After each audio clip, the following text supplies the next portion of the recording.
Hi friends, welcome back to study for you. ఈరోజు వీడియోలో భాగంగా మనం డిఎస్సి మిత్రులకు ఉపయోగపడే విధంగా విద్యా దృక్పథాల్లో నిర్వచనం గురించి ప్రీవియస్ వీడియోలో కొంచెం చెప్పడం జరిగింది. అలాగే ఈ వీడియోలో మనం భారతీయ విద్యా తత్వవేత్తలు ఇచ్చినటువంటి నిర్వచనం గురించి ఈ వీడియోలో చూద్దాము. మొదటిసారిగా వ్యక్తి పరిపూర్ణమైన మూర్తిమత్వ రూపకల్పన చేయడం ద్వారా మంచి వ్యక్తిగా రూపుదిద్దుటకు తోడ్పడినదే విద్య అని ఎవరు చెప్పారంటే గాంధీజీ గారించి నిర్వచనం చూసుకుంటే వ్యక్తి పరిపూర్ణమైన మూర్తిమత్వ రూపకల్పన చేయడం ద్వారా మంచి వ్యక్తిగా రూపుదిద్దుటకు తోడ్పడినదే విద్య. వ్యక్తి అంటే పరిపూర్ణమైన మూర్తిమత్వ రూపకల్పన మంచి వ్యక్తిగా అంటే ఒక విషయం మనం గుర్తుపెట్టుకోవాలి. గాంధీజీ గారి గురించి మనం మాట్లాడుకుంటే ఏంటంటే ఇక్కడ వ్యక్తి పరిపూర్ణ మూర్తిమత్వాన్ని అతను సాధించాడు కాబట్టి వ్యక్తి అంటే అతను పరిపూర్ణమైన మూర్తిమత్వ వికాసాన్ని సంపాదించి అలాగే మంచి వ్యక్తిగా అభివృద్ధి చెందారు కాబట్టి గాంధీజీ గారికి ఆ పేరు రావడం జరిగింది. గాంధీజీ గారు అనేటువంటి మనకి ఏం గుర్తు రావాలి? పరిపూర్ణమైన మూర్తిమత్వం మంచి వ్యక్తిగా రూపుదిద్దడం.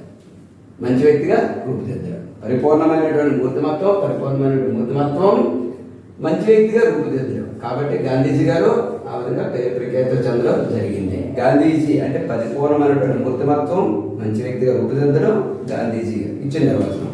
నెక్స్ట్, వ్యక్తి పరిపూర్ణ వికాసం పురోగతిని పొంది ఎదురయ్యే సమస్యల పరిష్కారం ఇవ్వగలిగేదే విద్య అని ఎవరు చెప్పారంటే ఠాగూర్ గారు చెప్పడం జరిగింది. ఠాగూర్ గారు ఏం చెప్పారంటే రవీంద్రనాథ్ ఠాగూర్ గారు వ్యక్తి పరిపూర్ణ వికాసం పురోగతిని పొంది ఎదురయ్యే సమస్యల పరిష్కారం. ఇక్కడ విషయం ఏంటంటే అక్కడ మనం రెండింటి మధ్య చూసుకోవాలి. పరిపూర్ణమైనటువంటి వికాసం పురోగతి ఎదురయ్యే సమస్యలు. పరిపూర్ణమైనటువంటి వికాసం పురోగతి ఎదురయ్యే సమస్యలు అనేది మనం ఏంటంటే ఠాగూర్ గారు ఇచ్చిన నిర్వచనంగా గుర్తుపెట్టుకోవాలి. మరి దీన్ని ఎలా గుర్తుపెట్టుకోవాలి అంటే పరిపూర్ణమైనటువంటి వికాసం పురోగతి. పరిపూర్ణ వికాసం ఉన్నప్పుడే మనం పురోగతిని సాధిస్తాం. మనం పరిపూర్ణంగా అంటే అర్థమేంటి, మనం రెడీగా ఉన్నప్పుడు ఏదైనా విషయాన్ని మనం చేయగలుగుతాము అంటే మన వృద్ధి అవుతుంది అంటే పురోగతిని చెందుతాం.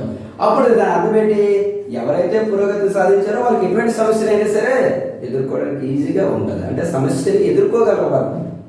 ఎదురయ్యే సమస్యలు అంటే సమస్యను ఎదుర్కోవడం అనేది మనము పరిపూర్ణమైనటువంటి వికాసం పొందితే పురోగతిని చెందుతాము. పురోగతి చెందితే ఏ సమస్యలని ఎదురయ్యే సమస్యలని ఎదుర్కోగలము. ఈ ఎదురయ్యే సమస్యలు ఇక్కడ ఏంటంటే ఎదురయ్యే సమస్యలు అని గుర్తుపెట్టుకుంటే రవీంద్రనాథ్ ఠాగూర్. ఇంకా మనం గుర్తుపెట్టుకోవడానికి ఠాగూర్ సినిమా చూసినట్లయితే మనకి అక్కడ ఉన్నటువంటి చాలా సమస్యల్ని అతను ఎదుర్కోవడం జరుగుతుంది. అంటే ఠాగూర్ అనగా నేను గుర్తు రావాలి ఎదురయ్యే సమస్యలు. నెక్స్ట్, శిశు అభివృద్ధి జీవితాంతం కొనసాగే ప్రక్రియ అని ఎవరు చెప్పారంటే జాకిర్ హుస్సేన్. శిశు అభివృద్ధి జీవితాంతం కొనసాగే ప్రక్రియ అని ఎవరు చెప్పారంటే జాకిర్ హుస్సేన్. ఇక్కడ ఇంతకు ముందు మనకు శిశువు అని వచ్చింది. శిశువు అని వచ్చేటప్పుడు శిశువు తన వంతు కర్తవ్యాన్ని గుర్తుపెట్టుకోము. అక్కడ శిశువు తన వంతు కర్తవ్యాన్ని గుర్తుపెట్టుకున్నాం. ఇక్కడ టిప్పిస్తాను రైట్. ఇక్కడ ఏంటంటే శిశు అభివృద్ధి జీవితాంతం. ఇక్కడ అభివృద్ధి జీవితాంతం అంటే శిశువు గారి నుండి అభివృద్ధి చెంది జీవితాంతం జాకిర్ హుస్సేన్ గారు చాలా అభివృద్ధి చెందడం జరిగింది. జాకిర్ హుస్సేన్ గారు ఏంటంటే ఇక్కడ అభివృద్ధి శిశువు అభివృద్ధి జీవితాంతం అని గుర్తుపెట్టుకోండి. జీవితాంత కాలం కూడా జాకిర్ హుస్సేన్ గారు తన పని తను చేసుకుంటూ మంచిగా దినదిన అభివృద్ధి చెందుతూ ఉన్నారు. అంటే ఇప్పుడు ఏం గుర్తుపెట్టుకోవాలి? జీవితాంతము అభివృద్ధి చెందడం అనేది ఎవరిని గుర్తుపెట్టుకోవాలి? మనకి జాకిర్ హుస్సేన్ గారు. ఇక్కడ శిశువు అనేది మనం గుర్తుపెట్టుకున్న శిశువు అభివృద్ధి జీవితాంతం అని గుర్తుపెట్టుకోవాలి. సో అప్పుడు జాకిర్ హుస్సేన్ గారు మనం గుర్తు వస్తారు. జాకిర్ హుస్సేన్ గారు ఇచ్చిన నిర్వచనం అది శిశువు జీవితాంతము అంటే అభివృద్ధి జీవితాంతం కొనసాగే ప్రక్రియ జాకిర్ హుస్సేన్ గారు చెప్పడం జరిగింది.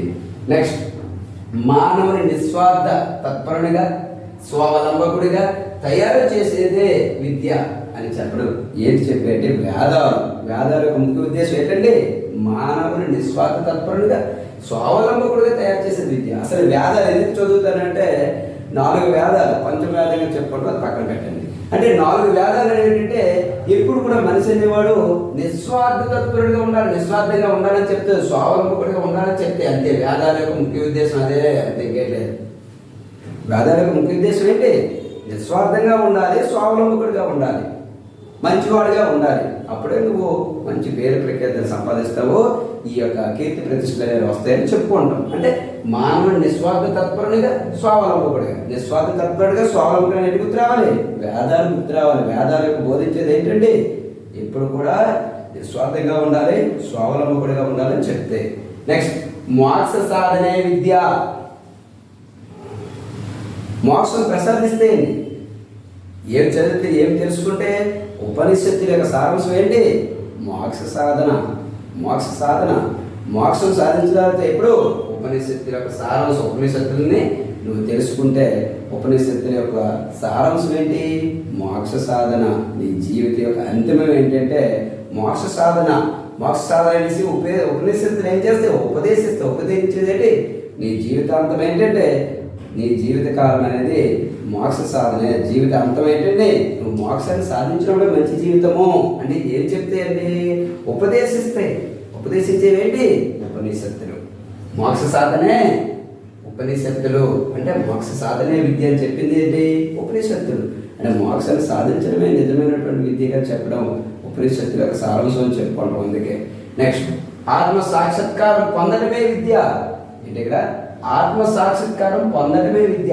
ఆత్మ సాక్షాత్కారం మనందరూ కూడా సైకాలజీలో మాట్లాడుకుంటూ ఉంటాం. ఆత్మ ద్వారా ఆత్మ కూడా ఉన్నదనేసి మాట్లాడుకుంటూ ఉంటాం.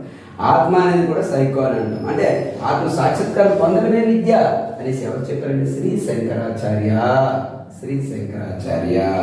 అంటే మనం ఆత్మ సాక్షాత్కారము, శంకరుని యొక్క ఆలోచన మనం కలవాలన్నా, శంకరుని మనం చేరాలన్నా, శంకరుడు అంటే ఎవరు కూడా శంకరాచార్యుడు. అంటే శంకరాచార్యుడు మనం ఏంటి, శంకరుడు అంటే దేవుడు అనుకున్నాం. దేవుడిని మనం ఏంటి, అతని ఆత్మలో మనం కలవాలి. దేవుడి యొక్క ఆత్మ అంటే శంకరుని ఆత్మలో మనం కలవాలన్నా, ఆత్మ సాక్షాత్కారం అతను మనకు కనిపించాలన్నా, దేవుడు కనిపించడు, అతని ఆత్మ కనిపిస్తుంది. శంకరుని యొక్క ఆత్మ కనిపిస్తుంది మనకి. ఆత్మ సాక్షాత్కారం పొందడమే విద్య. శ్రీ శంకరాచార్య. శంకరుడు అంటే ఆత్మ సాక్షాత్కారం. ఆత్మను గుర్తుపెట్టుకోవాలి మనం. దేవుడు అంటే ఇక్కడ ఎవరు, ఆత్మ సాక్షాత్కారం. ఆ ఆత్మ మనకి శంకరాచార్య.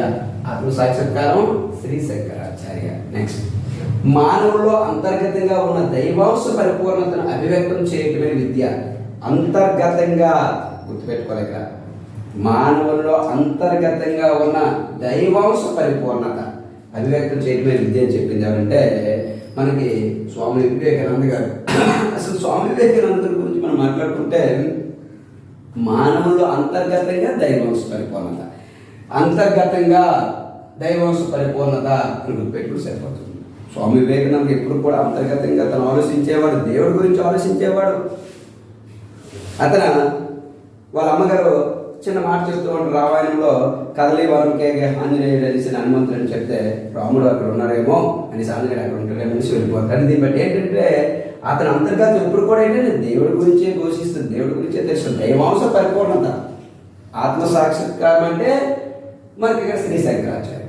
అంతర్గతము ఏంటంటే ఇక్కడ అంతర్గతం, తన అంతర్గతంగా కూడా దేవుడి గురించి ఆలోచిస్తాడు. దైవాంశం ఎవరండి, దైవాంశ పరిపూర్ణత అంతర్గతం అంటే ఎవరు గుర్తురావాలి మనకి, స్వామి వివేకానంద గారు.